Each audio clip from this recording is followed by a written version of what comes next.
Okay, grade 8, good morning. So we are now in the systems of solving systems of linear equation, right? Let us now, because like what I've said last time, there are two methods of solving, or in solving, I mean, the systems of linear equations into variables.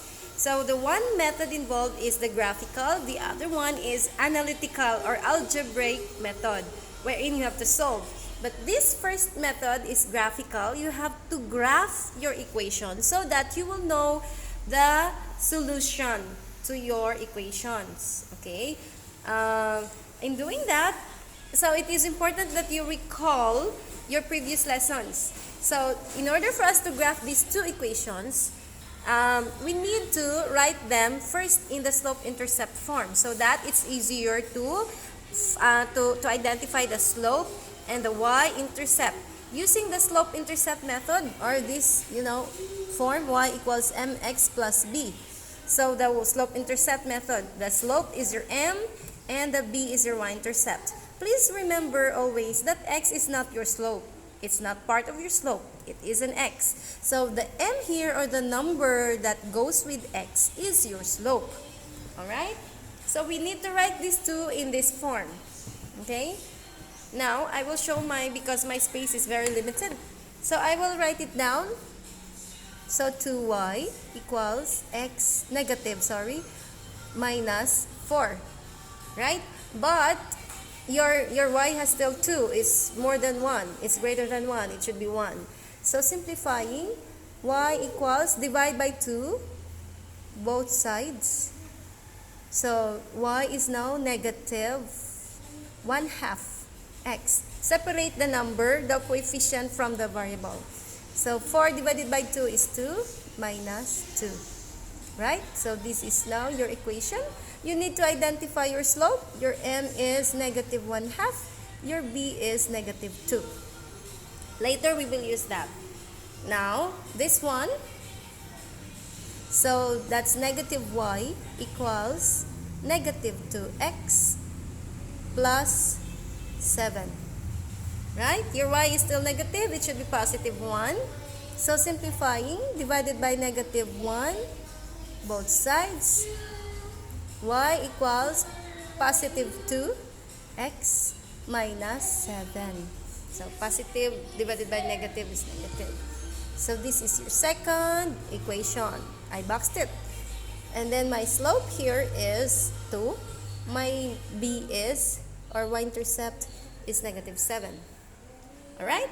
Now it's time to graph them. See, it's easier to graph these two equations just using the slope-intercept form. And the first here, in our first equation, the y-intercept is negative 2. Look for negative 2. It's on the y-axis. There. Oops. I don't have a blue. I don't have a blue pencil pen anymore. So this is my negative 2. And then the slope is negative 1/2, meaning I go down instead of going up. I go down 1 unit. And then I go down 1 unit and run 2 units. Right? Oh, no, 1/2. There we go. So from negative 2, I'll go down instead of go up. I'll go down 1 unit and run 2 units. Align it with your x-axis. So this is my final point. And then I will connect them. Please excuse my graph because I don't have a graphing board. Okay? There you go. And then, that's why graphical method is not really an accurate method, because sometimes, there are factors that would affect your accuracy, how you graph it. And then sometimes, your lines are not accurate, things like that. Next. In your second equation, your m is 2, your b is negative 7. So I need another point here. So this is my other y-intercept. So negative 7, and then I rise, because it's positive, I rise 2 units, 1, 2, and then there is a 1 here for your denominator, remember? So it's 2/1. So I run from, after rising, I run 1 unit, align it with your x here. So, it should be, connect them. Oopsies. Okay? There you go. But I have to label. Sorry, I forgot to label my first graph. Or x plus 2y equals -4. Write down the original equation. This is 2x minus y equals 7. Label your graph, please. Label your graph, your Cartesian plane, the interval. I need to see them. It's so hard to count, you know. You make me count. Please, I subtract points if you don't label your intervals.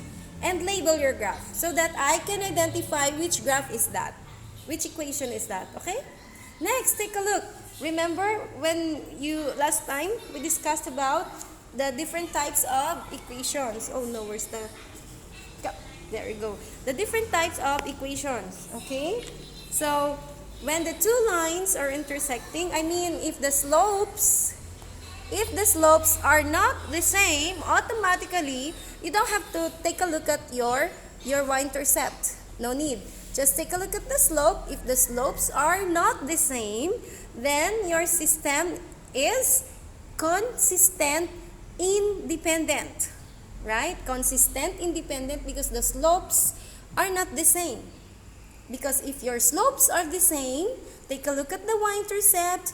If the slopes are the same, if the m are the same, and the b are also the same, meaning they are consistent but dependent, meaning they are coinciding.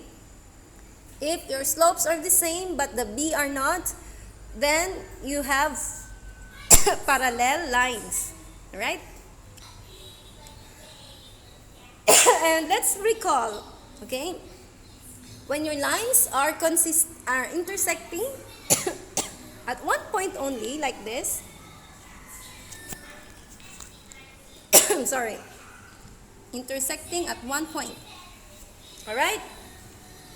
So, your solution is only one. Remember that?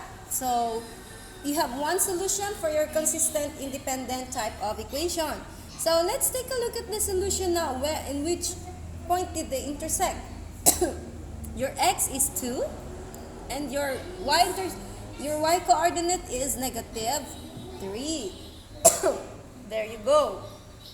Miss, how would we know that this is the right solution using the graphical?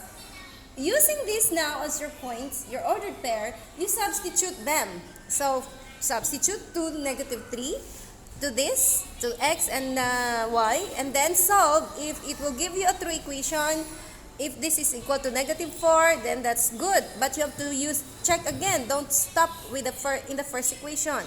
Check your second equation using the same coordinates. So, substitute the x, which is 2, and the -3. I will not show the process anymore because we've been there. We've been through with that. And then, if your equation is true, meaning the left side is equal to the right side, if this ordered pair satisfy both of your equation and make your two equations true, then this is indeed your solution to your equation. Okay? So, remember, if the two lines are intersecting, that's consistent, independent, and there is only one solution. Alright?